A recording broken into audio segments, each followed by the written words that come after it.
Oke, halo guys. Hari ini saya lagi di Batu, di kota Batu, Malang. Saya lagi berlibur dan santai sejenak, ditemani burung-burung di kandang ini. Oke, sebelum kita mulai, kita perlu lihat yang satu ini.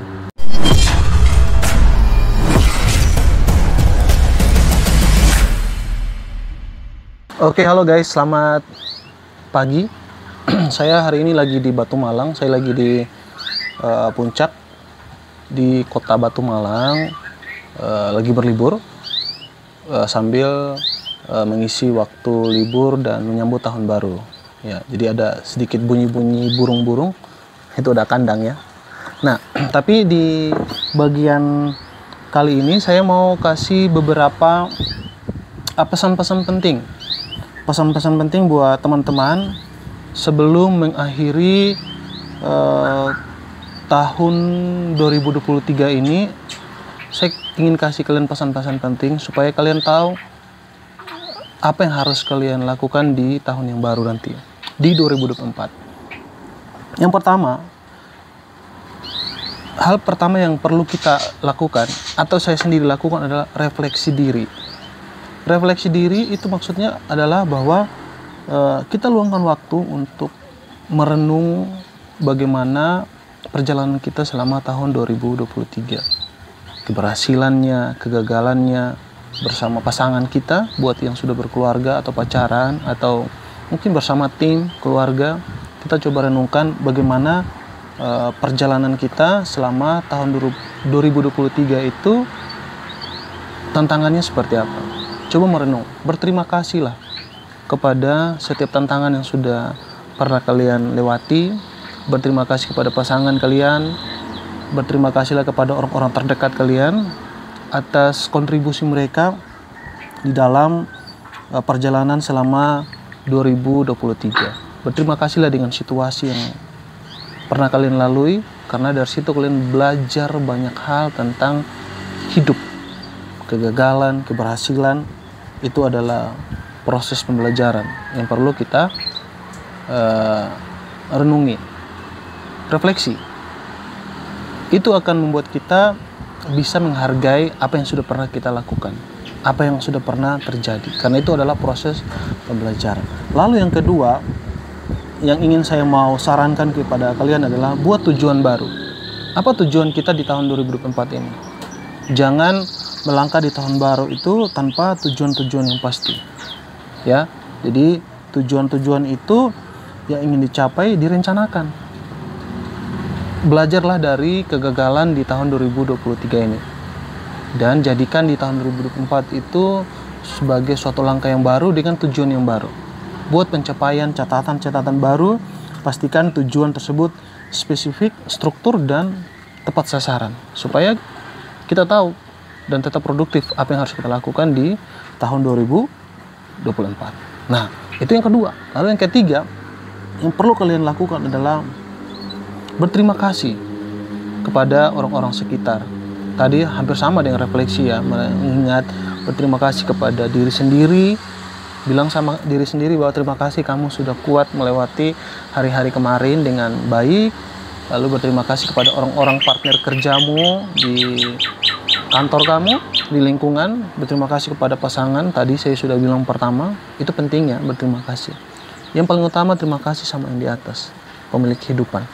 Itu penting supaya kita sadar bahwa semuanya itu kita tidak bisa sendiri. Kita makhluk sosial, kita butuh orang-orang di sekitar kita. Lalu yang keempat adalah coba kita resolusi. Buat satu tindakan resolusi yang baru, bahwa komitmen pada diri sendiri itu untuk melakukan perubahan yang secara positif. Buat perubahan ya, fokus pada hal yang ingin kita lakukan, yang ingin kita capai. Jangan habiskan waktu dengan hal-hal yang tidak penting. Fokus, perbanyak waktu untuk belajar dan perkaya diri dengan sesuatu yang baru. Apalagi di zaman-zaman modern ini, kita tentu pengen belajar sesuatu yang baru. Tapi sebelum itu saya ngopi dulu ya. Jadi perlu yang namanya resolusi diri ya. Itu bagian dari satu perubahan supaya kita menjadi lebih baik lagi. Ya, tadi pertama ingat ya, kita refleksi diri, kedua kita buat tujuan baru, ketiga kita berterima kasih kepada situasi, kepada orang-orang sekitar kita, lalu keempat itu kita buat resolusi pada rencana ke depannya. Dan yang kelima, jaga keseimbangan. Maksudnya apa sih? Tetaplah prioritaskan pada kesehatan mental dan fisik. Jangan sampai fokus kita pada kerja, kita tidak perhatikan kesehatan kita, tidak pikirkan mental kita. Tetap ada keseimbangan. Kerja oke, penghasilannya oke, tapi ingat kesehatan juga penting. Mental kita juga penting. Buatlah kesenangan untuk kebahagiaan untuk diri sendiri juga. Itu penting. Kepribadian kita butuh ketenangan, kesenangan. Buat sebisa mungkin kita tuh bahagia dengan apa yang kita kerjakan. Karena itu jangan terlalu fokus pada satu kegiatan, tapi juga penting sekali namanya keseimbangan. Bahagia ya, kerja ya, hubungan kita dengan sosial juga penting ya. Lalu yang keenam, fleksibilitas. Maksudnya apa? Jadilah pribadi yang fleksibel dalam menghadapi perubahan yang tidak terduga. Tentu di 2024 itu ada banyak misteri yang belum kita ketahui apa yang akan terjadi. Ada kado-kado istimewa. Yang penting dari kita adalah kita harus fleksibel. Mungkin tadi kita sudah buat tujuan, tapi ternyata di depan ada perubahan dari tujuan kita. Kita harus jadi pribadi yang fleksibel, menyesuaikan sesuatu itu dengan keadaan yang terjadi. Jadi jangan memaksakan kehendak kita, jangan memaksakan tujuan kita yang sudah kita buat, tapi tetap fleksibel. Yang paling penting adalah semua kita kerjakan untuk mencapai tujuan, mencapai sasaran yang kita mau capai.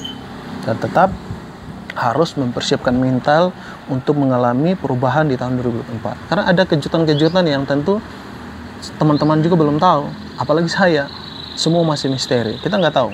Pernah terjadi 2019, tiba-tiba COVID naik. Semua planning kita tiba-tiba hilang. Karena apa? Karena COVID. Ya, jadi tetap mempersiapkan diri dengan mental yang lebih fleksibel dengan kondisi yang terjadi. Lalu yang ketujuh, belajarlah menghargai waktu. Setiap waktu itu sangat berharga. Pergunakan waktu secara produktif mungkin. Jangan sampai kita menghabiskan waktu kita hanya untuk berleha-leha, bersantai. Apalagi kita anak muda, ya, habiskan waktu hanya scroll TikTok, scroll reels Instagram dan lain sebagainya. Itu bagus untuk merefresh, tapi jangan sampai waktu kita habis. Bangun lebih awal, persiapkan planning hari ini mau buat apa, hari ini mau ngapain. Pergunakan waktu dengan sebaik-baik mungkin. Saya sih yakin ya teman-teman ya, bahwa di 2024 ini ada sesuatu yang baru yang akan Tuhan kita izinkan untuk kita alami. Tuhan izinkan untuk kita capai. Mungkin kalian yang gagal 2023, kalau kalian semangat, kalian merencanakannya dengan baik, pasti 2024 akan ada titik terangnya. Sama seperti ada istilah, habis gelap terbitlah terang, habis hujan terbit pelangi. Jadi percaya bahwa Tuhan kita tidak akan pernah tinggalkan kita, ya, tidak akan pernah, kecuali kita yang ninggalin Tuhan. Itu masalahnya. Kalau kita sudah terlalu fokus dengan pekerjaan kita, dan sampai kita tinggalkan Tuhan. Jadi ketujuh pesan penting ini saya berharap teman-teman bisa lakukan dan bisa kerjakan. Bisa mungkin ada lagi pesan-pesan yang lain dari orang lain, silakan. Tapi ini pesan penting yang saya pikir kita harus punya dan kita harus